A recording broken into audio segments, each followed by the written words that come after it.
everyone thinks of toxic attraction, they think of us, the three of us. Like, Mhm. we can't really continue this as just the two of us. And if we tried to bring someone else in, it just wouldn't be right.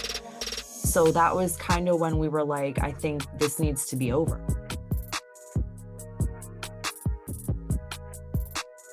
What's going on, everybody? Zack Heydorn here with the Takedown on SI and a very special guest ahead of Halloween Havoc this weekend, the NXT Women's Champion, Jacy Jayne. Jacy, thanks so much for taking time on a busy week and ahead of a busy weekend to chat. Appreciate it. Of course. Thank you for having me. So, what goes into the week ahead of a title defense like this? Halloween Havoc, kind of like a signature NXT event. You're the champion. Tatum Paxley's the challenger. You faced a diverse array of opponents throughout your career, but Tatum is is a little bit different, I think, than all the others. So talk to me about how your week. Your week as a NXT star on a week like this. Well, so last night we had our TV, obviously. Today I'm doing media all day. And then tomorrow, it's getting my mind right. Friday, getting my mind right, training, um, taking care of my body, making sure that I'm ready, I'm laser focused. Just really getting zoned in. That's what my week is. It's a Okay. big title defense. I'm not going to take Tatum lightly, even though she's a little weird. I don't know if she belongs, but I'm not going to take her lightly. It's going to be a fight, and I need to make sure that I'm ready to defend my title. How as champ, not just as champion, but you've been in NXT for a while. You're a veteran of NXT now. You're the champion now. Um, so you faced pretty much everybody. Like at some point or another, you've wrestled everybody. How does it feel to have like that kind of experience under your belt and being able to wrestle all kinds of different styles from Tatum to Sol Ruka to all the different talent that's down there, but you've really been able to kind of adapt. Yeah, I think that's the key word here. You just have to adapt. Like, that's what our business is all about. Things are constantly changing. Your opponents are changing. The matches are changing. The circumstances are changing. You just have to know how to adapt in the moment and think on the spot, think quick on your feet. I feel like I've been lucky enough that I've had a lot of experience here. I wrestle almost weekly. So it's more like just getting those reps and feeling comfortable in your own skin and knowing what you're good at, knowing the like little tricks of the trade. Um, yeah, but just having that experience and being able to work everybody, it just helps me be more well-rounded. You have high flyers, you have powerhouses, you have um you know, amateur wrestlers. You have it all in NXT. So the more different styles that you can get in the ring with, the better you're going to perform. Interesting. So you're the champion now and a veteran. Um, do you feel a different responsibility to NXT or to the brand or to the company being in the role that you are now as champion as opposed to when you first started? Yeah, definitely. When I first started, I was obviously with Toxic Attraction, like I was only one person in that group. So if I'm maybe having an off night, your team members can pick up the slack, or if something bad happens, you can tag out. There's more room for error when you're with a group like that. Being the champion and being in the role that I am now, I feel like there is no room for error. Like, I have to be on it 24/7. I feel a responsibility to put on the best performance possible. I want to have the match of the night every single night. I want to make anyone who steps in the ring with me look like $1 million. It's a two-way dance. Like, I make you look good, you make me look good. Yep. And I feel like it takes a certain kind of mentality to recognize that and be able to work like that.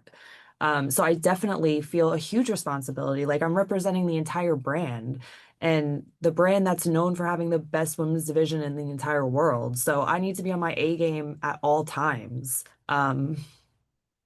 Yeah, it's pressure, but I love it. I thrive on pressure. Did this run in NXT, like if you think back to when you when you started to now, did it has your time down there and your time as a wrestler in WWE under the umbrella, has it gone like you thought it would? No, not really. Okay. When I was on the indies before I got signed to WWE, I was always a singles wrestler. So then when I came here, having to learn tag team wrestling, like that was different for me. That took some getting used to.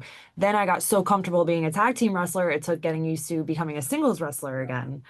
And I feel like you always think you have a plan for how you want your career to go, but it never goes to plan. It never goes the way you think it's going to go.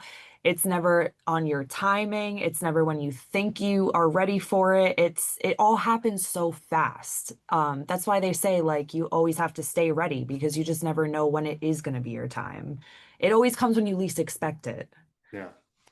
What so when you were with Toxic Attraction, you got your, your start, like a, you're part of that group in when NXT was pivoting, like as a brand from like that the black and gold kind of era of the company to NXT 2.0, totally different look, totally different feel. And there you are. You're one, I mean, one of the faces of that with a lot of other talents too, but you're that group in particular. I remember it just being all over that show at that time. Talk about that shift. I mean, what was it like to work for the NXT brand when it was just changing so much to this NXT 2.0 formula? I always found that it's a fascinating time for NXT because it's just one week it's this, and the next week it's totally different. I mean, Yeah. literally totally different from the look, the feel, everything. And you were a part of that. Talk about that time. Yeah, I mean, it kind of goes back to what we were talking about before, like you have to be able to adapt. Mm-hmm. I feel like there was that shift and it was almost overnight. Like I technically debuted on Black and Gold, but I think I was on TV for maybe 2 weeks before we switched to 2.0. So to be Wow. fair, I didn't really have a huge grasp on how things were working in Black and Gold because I was very new. Like Mm-hmm. I obviously watched the product as a fan, but behind the scenes, like I don't know how it was run. Like I've heard it was very different, but I wasn't really a part of it, so I don't know. I feel like I was learning everything for the first time basically through 2.0. And it was different because it was people on TV that like had just started wrestling who had like no experience at all, and they're having like their fifth, sixth match on TV. Like that's Wow. crazy. Um, it was very different. It was trial and error. It was very character based. It was about creating new characters. I feel like the brand at a time was a lot of indie wrestlers or wrestlers that people had already known for a long time, and they're coming here and just putting on like crazy matches. And then it shifted to people that you might not know, but you're gonna learn through character development. And I feel like 2.0, that was the highlight of it. We had so many great workers come out of 2.0. Um, but it was very different. It was.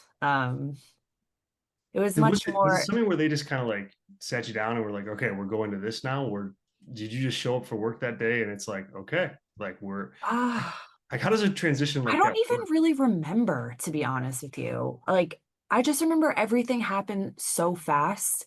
And I remember like they redid the arena and we came in and it looked completely different. We were super colorful all of a sudden. I Yes. feel like it was very like some of the character storylines were very playful rather than like serious. It was all very different. But like I said, I was still learning at that time. So I was just, going with the flow. I'm like, oh, this is how this works. This is what you want. Oh, okay, cool. Adaptability, like you said. Yeah. The toxic attraction faction was again a big part of 2.0, but and even like after that, it just I had you guys had such staying power and were such a focus on the show every week. How, how do you think your time in that group made you into the star that you are now? It definitely helped me like with my confidence and finding myself who I was as Jacy Jayne. I kind of took the back seat for a long time and, kept my mouth shut and my ears opened, and I just watched how everything was working. I watched to see, like, what does Shawn Michaels want? Like, what does he like? What does he not like? So that was my time where I just kind of, you know, I was like watching everything. I was learning. I was like a sponge, just absorbing everything. I feel like if I didn't have toxic attraction, my journey probably would have been a lot harder. I feel like being with Mandy, it kind of brought me up to a level, like I had to perform at a certain level. It was no like, oh, it was okay. Like, no, you have to be main event level because that's where we want to place you right now. So it was very much sink or swim, but I learned really fast and again, adaptability. Yeah, it's like it's a theme of this interview. I Um, guess so. were you guys surprised when like the changes were made with Toxic Attraction and Mandy left the company and like you guys were kind of left not with nothing to do, but just a very different role. Talk about how that went, and I mean, I know you're going to say adaptability again because it makes sense here, but that's a pretty big change for you. Yeah. That also kind of happened very fast.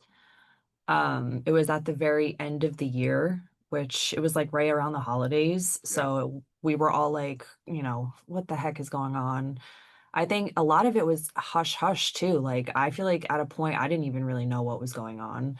But then once Mandy left, me and Gigi kind of did our own thing for a little bit, but we realized that this is never going to be the same. Like everyone thinks of toxic attraction, they think of us, the three of us. Like Mhm. we can't really continue this as just the two of us. And if we tried to bring someone else in, it just wouldn't be right. So that was kind of when we were like, I think this needs to be over. I think we Yeah. need to go our separate ways, you know? Well, then you guys got out a lot out of that your feud too with her. I mean, I think you guys both were able to kind of show what you could do a little bit as singles acts opposite each other. I always thought you had good chemistry with Gigi Dolan because of your history, but also just because of the way you guys worked in the matches that you had. Um, well, you mentioned Shawn Michaels, and he's obviously a major figure and force down in NXT. What are some of the best pieces of advice you've gotten from him along the way, and what's it like to work for one of the best?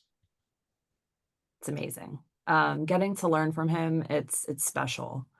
I say the best advice he gave me, I've had a lot of talks with him, but I do remember earlier on in my career, I wasn't a high flyer. I don't have a fighting background. Like I'm just, an indie wrestler coming in.